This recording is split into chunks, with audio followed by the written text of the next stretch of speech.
everyone, Jordan here. Thank you for joining me. So today what I'm bringing to you is a simple seated practice that you can do. So if it's harder for you to get up and move around, or if you're just having a day where you just kind of want to take things easy, this is a beautiful practice that you can do to help keep yourself healthy, strong, aligned, and flexible. It's one of my favorites, and you don't have to have anything other than maybe a block and a chair. So let's get started first by kind of tapping into our breath. The type of breath that we'll do today is an equal ratio: inhale, hold, exhale. I'm going to start you at a 4 count in, 4 count hold, 4 count out. But if that's too much for you, then you can go down to 3 in, 3 hold, 3 out. Or if you feel like you can, drawing a blank on the word, handle a little more, then maybe go to a 6 count on all of those. So find a comfortable seat. Make sure your tailbone and your hip sitting bones are anchored down into the chair.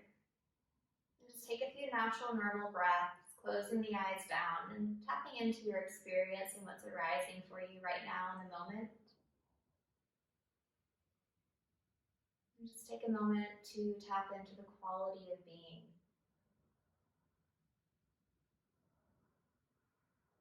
With your eyes closed, we notice that our being has no boundaries.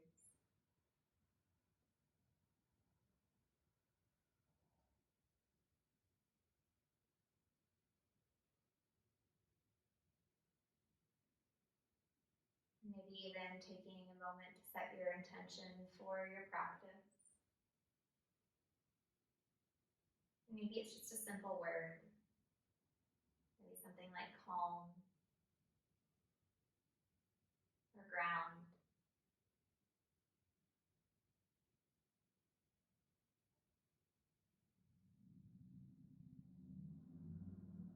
And then we'll begin our breathing exercise. Inhale for a slow count of 4, 3, 2, 1. Gentle hold at the top of the inhale.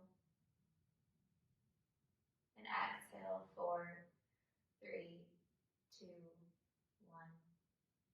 Inhale, 4, 3, 2, 1. Hold for 4, 3, 2, 1. Exhale, 4, 3, 2, 1. And continue that to your own rhythm for about 5 more rounds.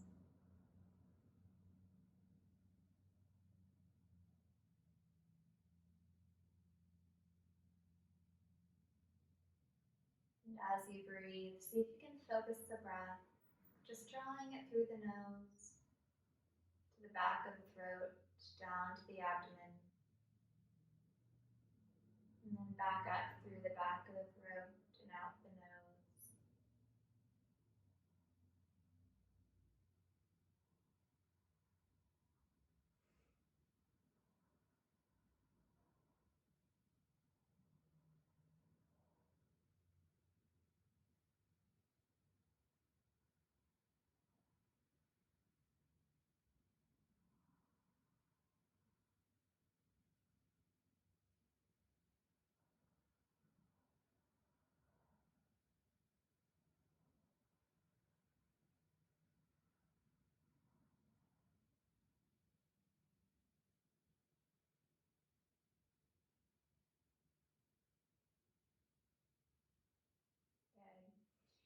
And keeping with that same breath ratio, we're going to add some arm motions to it to just start to sync breath and body together into one.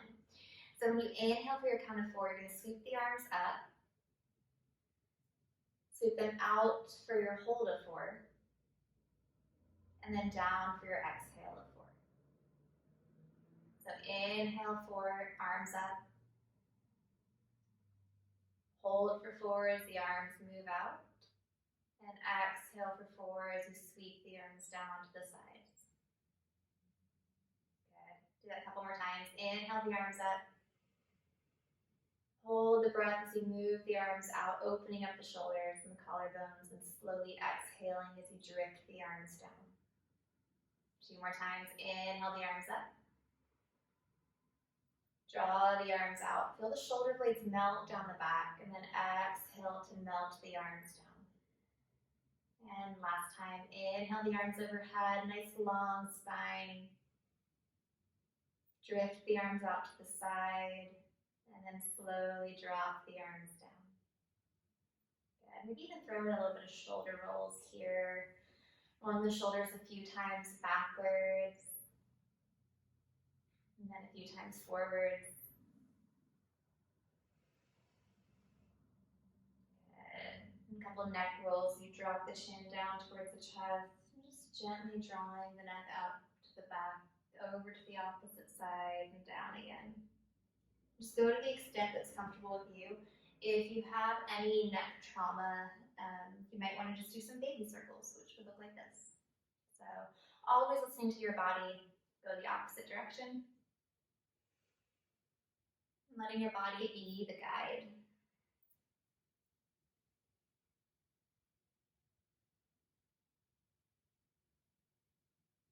Good. All right, so from here, you're going to take your feet a little bit wider than hip distance. Hands can be anchored either on the tops of the thighs or on your knees, and move to seated cat-cow. So when you inhale, you're going to rock forward on your sitting bones, draw the belly forward, lift the heart, lift the gaze. And as you exhale, you'll rock back on the sitting bones, round through the back, tuck the chin. Inhale to rock forward. And we're opening up through the heart center and the ribs, and then exhale, arching back, feeling the vertebrae separate ever so slightly. And inhale forward.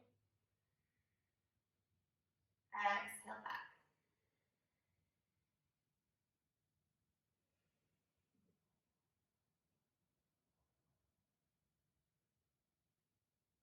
Good. Do one more after this. Moving into our last one, take a long breath in. See if you can really exaggerate the heart opening here.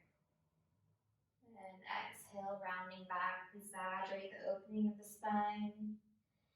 Inhaling back to center. Go ahead and take your elbows up to your shoulders. And from here, we're going to do some little twisting motions.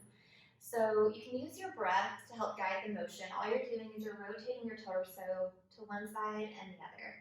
I like to use one full inhale for both the right and left rotation, and then an exhale as I complete the next round. So for me, I like to just let my breath be slow and controlled. If you feel like you need a little more of an energizing practice today, then you can inhale to one side, exhale to the other side. So this is that moment where you kind of tap into what you need out of your practice and allow yourself to have the ability to listen and honor that need. I don't think it's very often in life that we get that experience to be able to truly listen to and truly give ourselves what it is that we need. Yoga is that window that we can all use to start to honor our needs, both on a physical and an emotional level. Good. And then keeping our hands on our shoulders, we're just going to move into some side body rotations. So you're going to drop your elbow down to the side, row it back out, almost like you're rowing a boat. Imagine you're rowing down a river of some kind. Some gentle strokes to each side, nice and balanced. And your feet are gently anchored into the floor, so you're not clenching the floor with your toes, but at the same time, your feet aren't loosey-goosey, so that you have a nice grounding line coming up through the feet, up into the legs. And same for the sitting bones and the tailbone. They're nice and active in the chair. Good. And do one more on each side. Awesome. And then come back up. Take a moment here to rest just for a second. Feel the nice sensations flowing down the arms, maybe even the upper back.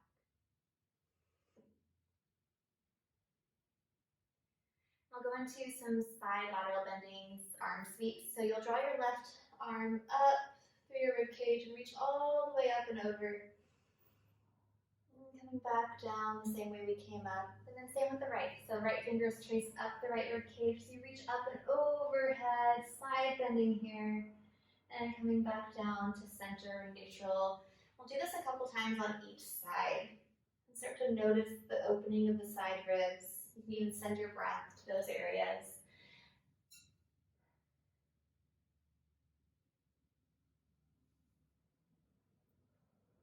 I think side bending is currently one of my favorites since I am entering the third trimester of my pregnancy.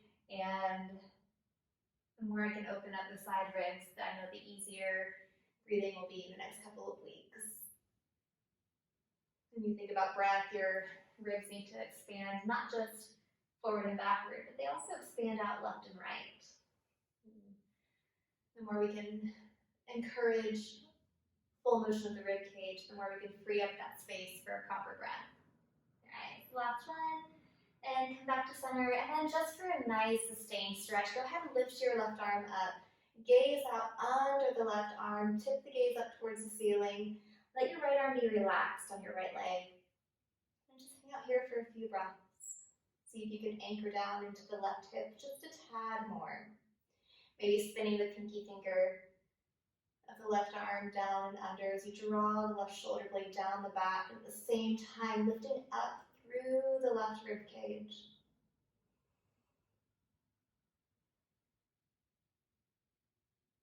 And then we'll go to the other side.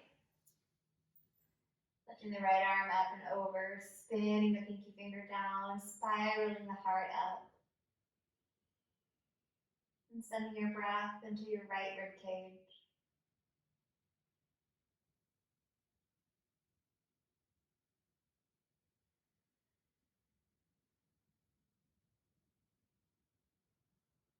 Good. Then coming back up to center, take a moment just to tap into the experience of that opening of the rib cage. Good. And then I'll have you guys go ahead and stand up next to your chair. If you need the chair for support, go ahead and hold on to it. If you don't need it, then you don't have to hold on to it. You'll stay grounded in one leg, and then pick a leg, any leg. We're going to do some leg swings back and forth, but a couple of pointers. Oftentimes when we lift one leg, we see this hip kind of kick out to the side. So you want to try to engage your stabilizing hip muscles so that your hips stay stacked and square to the front, also level from left to right. You want to also try to activate your toes so they're pointing towards your shin, and that'll help prevent your foot from grazing the floor too much. From here, we're just going to do some gentle leg swings back and forth. So you're just getting some gentle motion into the front of the back and back of the hip.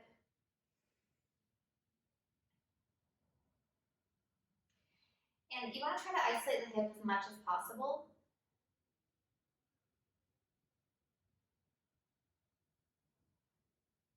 Good.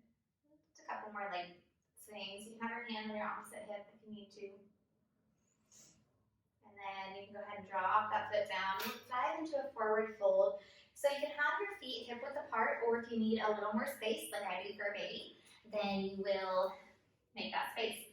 And I just want you to drop your upper body as much as is comfortable. And the other thing that's really nice is if you can take a generous bend in your knees, that'll take the strain off of the backs of the legs, off of the tailbone, and also off of the back. Just hang out here for a few breaths.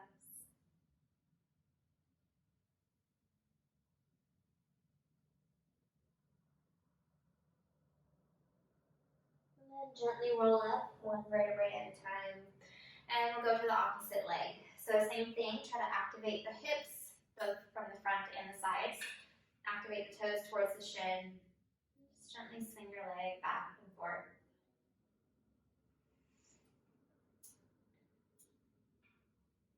Anytime I say the phrase back and forth, since I'm now reading the book, I Love You Forever, I Love You for Always, to my 2.5-year-old, can't help but think back and forth and back and forth.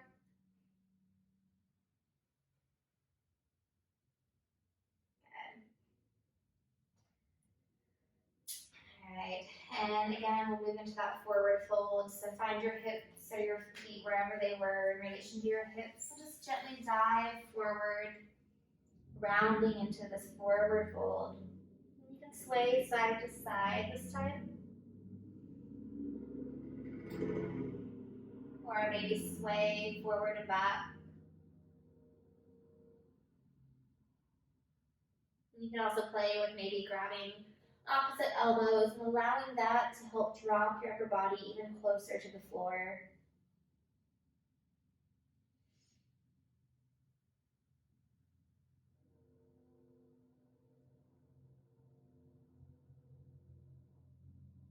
And then gently roll up one vertebrae at a time.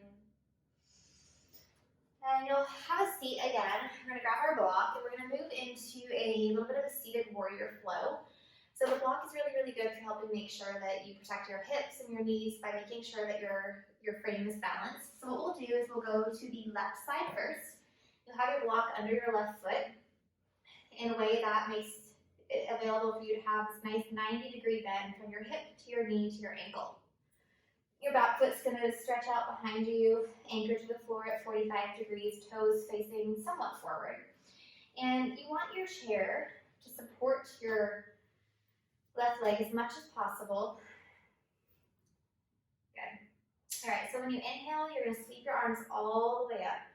And taking a few breaths just to kind of fine tune and shift around in this pose. Again, noticing if you can maybe pull your right hip forward a little more and your left hip back just a hair more.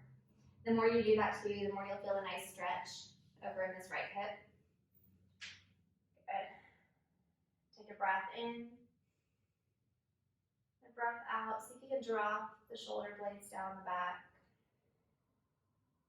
Inhale, extend through the heart center.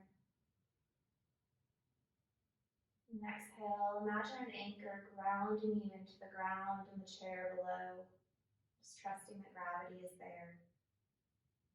Take another breath in. And as you exhale, draw the elbows out to the sides like a cactus arm. Inhale to reach the arms back up. Exhale, cactus.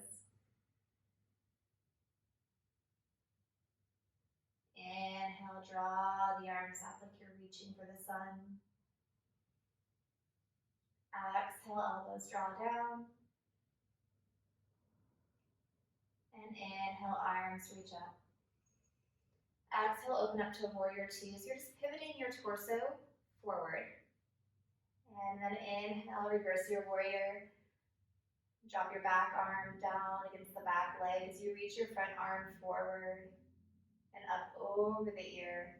Find a nice side bend in the left rib cage.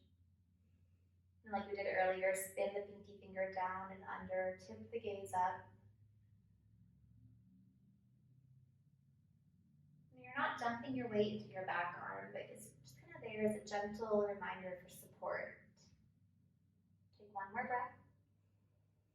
Now as you exhale, drop your left forearm on top of the left thigh as you sweep the right fingers up and over the right ear, finding a nice long line from the heel of the right foot to the pinky finger of the right hand.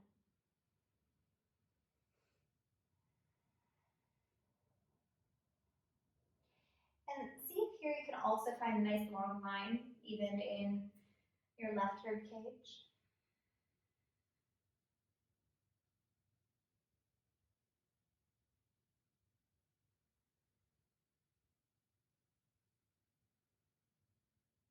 A few more breaths.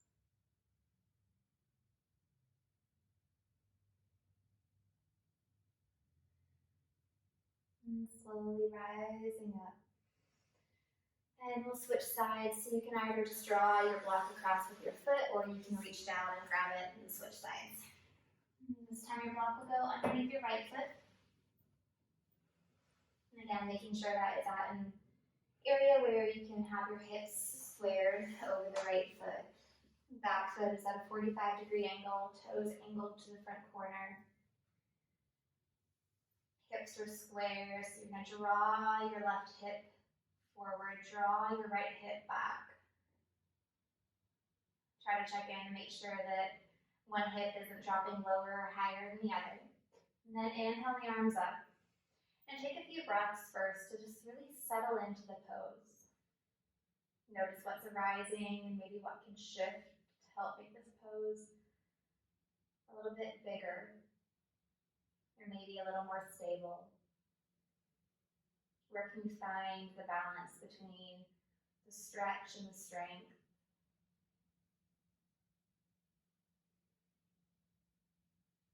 breath in. And exhale, drop the elbows down to the side. Inhale, gently reach the arms up. And exhale, drift the elbows down, cactus arms. Inhale, reach up. Exhale, draw the elbows down. Good. Inhale, reach up. Exhale, open up for warrior two, spinning the heart forward. Inhale to reverse your warrior. Draw the front arm up and over. Do side bend towards the back of the room. And just take a few breaths here and see if you can lift up through your torso a tad more.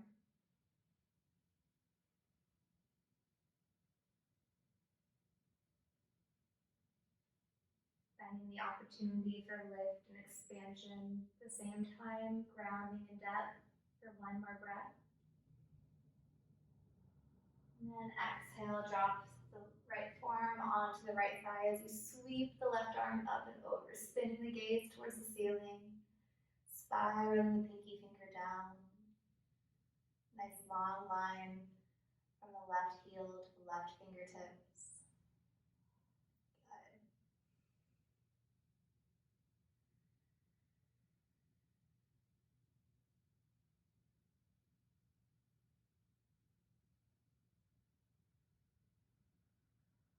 And then gently rising up, and we'll take our block to the center this time.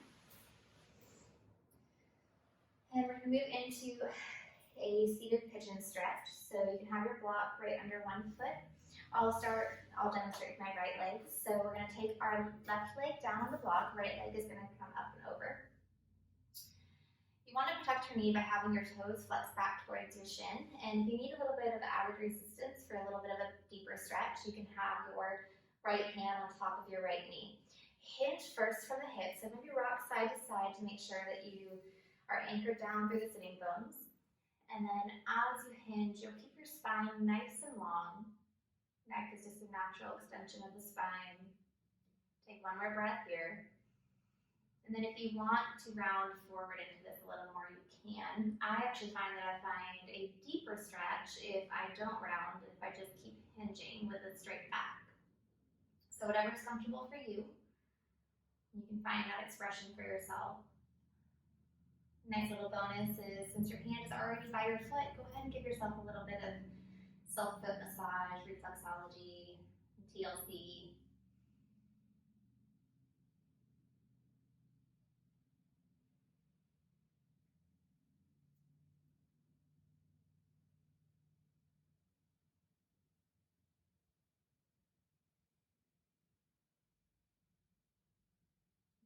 And gently rise up, and we'll switch sides.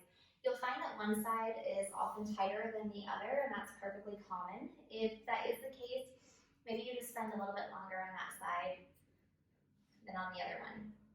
So same thing, bottom foot's anchored into the mat, top leg is at a figure four, draw the toes towards the shin, maybe add a little bit of resistance with your palm as you hinge forward from the hips. Nice long spine, steady breath.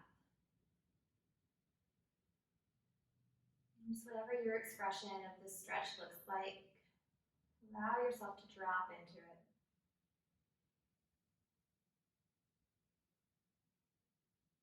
Dropping into sensation is often uncomfortable, but it doesn't have to be.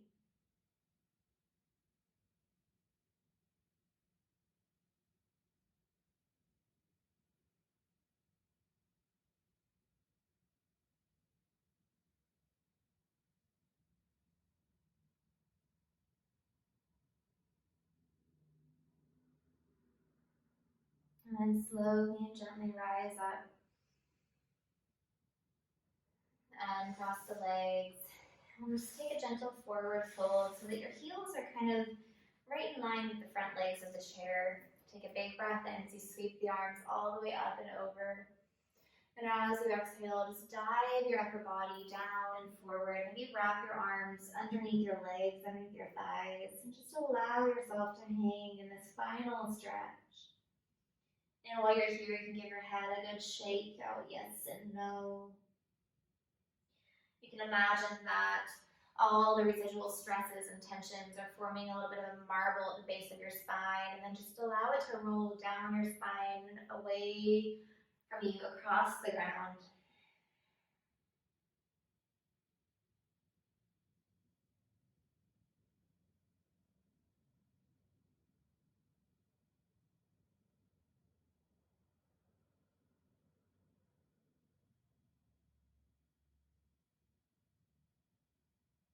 And slowly rise back up.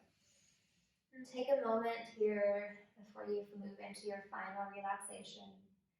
If you have 5 to 10 minutes to just make yourself comfortable, lie on the ground, block out any distractions, noises, to-do lists, and just embrace those final moments of securing in your practice. I highly encourage it. Your final relaxation is the most important part of your yoga practice. Everything else can wait. But as always, you guys, it was a pleasure hopping on and sharing with you, and I look forward to sharing more again. Bye.